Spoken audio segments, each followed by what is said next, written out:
గడిచిన మొదటి దినములో దేవుడు మాట్లాడిన ప్రతి మాట ఆలోచన చేయగలిగితే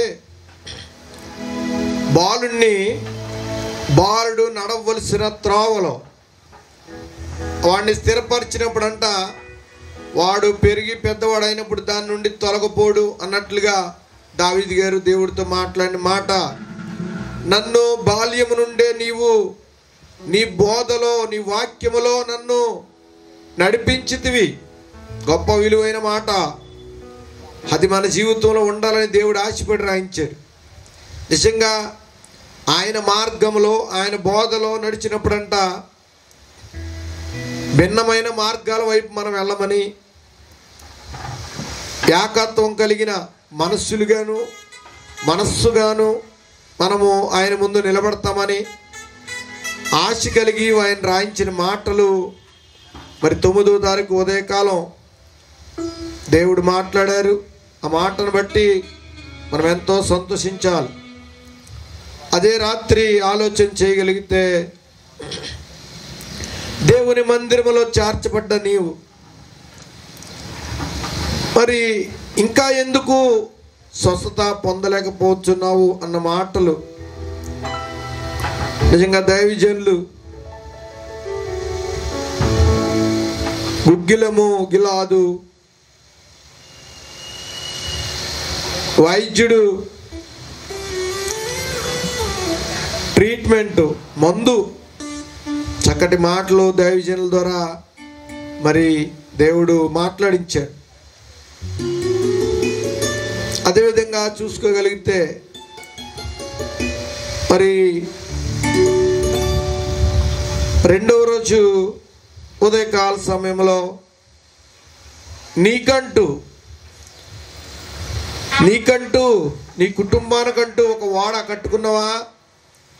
ఆనాడు నోవాహు గారు తన కొరకు తన కుటుంబం కొరకు ఒక వాడ నిర్మించుకున్నట్లుగా దైవజనులు వరప్రసాద్ గారి ద్వారా చక్కటి మాటలు దేవుడు పలికించిన విధానం చూసుకోగలిగితే మన కుటుంబాల్లో మనము ఎటువంటి వాడను కట్టుకుంటున్నాం, ఎటువంటి వాడలో మనము ప్రవేశిస్తున్నాం అన్నది మనము ఆలోచన చేసుకోవాలి. అదే ప్రకారంగా మరి 2వ రోజు 4వ కూడికలో దైవజనులు మోజెస్ గారి ద్వారా చక్కటి మాటలు, ప్రియురు కొరకు ఎదురు చూస్తున్నట్లుగా, లేకపోతే ప్రియురాలు దగ్గర కళంకమేమీ లేదు అని గొప్ప సాక్ష్యము. అది సంఘము కొరకైనా గొప్ప సాక్ష్యము. నిజంగా చక్కటి అద్భుతమైన మాటలు దేవుడు మన ప్రాంతవాసుల కొరకు మన కొరకు మరి 2 రోజులు కూడా మరి పలికించడం జరిగింది.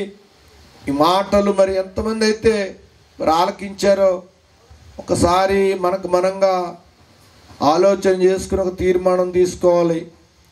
అదేవిధంగా ఈ ఉదయకాల సమయంలో ఆలోచన చేయగలిగితే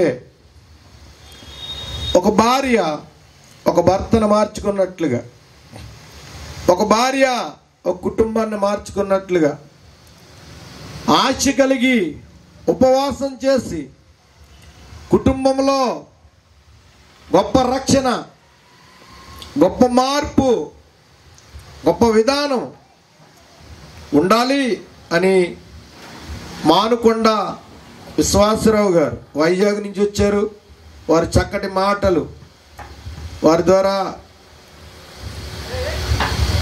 దేవుడు పలికించిన మాటలు మన జీవితంలో ఆశీర్వాదకరంగా, దీవెనకరంగా, 30దంతులుగా, 60దంతులుగా, 100దంతులుగా ఫలభరితంగా ఉండాలని నేను మరొకసారి మాటలు జ్ఞాపకం చేస్తున్నాను. 6వ కూడికగా ఈరోజు మనము సిద్ధపడుతున్నాము. ప్రతి ఒక్కరు కూడా సమయాన్ని గమనించి ఈ మందిర ఆవరణలోకి రావాలని ప్రేమపూర్వకంగా తెలియజేస్తున్నాను. Praise lord. ప్రార్థన చేసుకుందాం.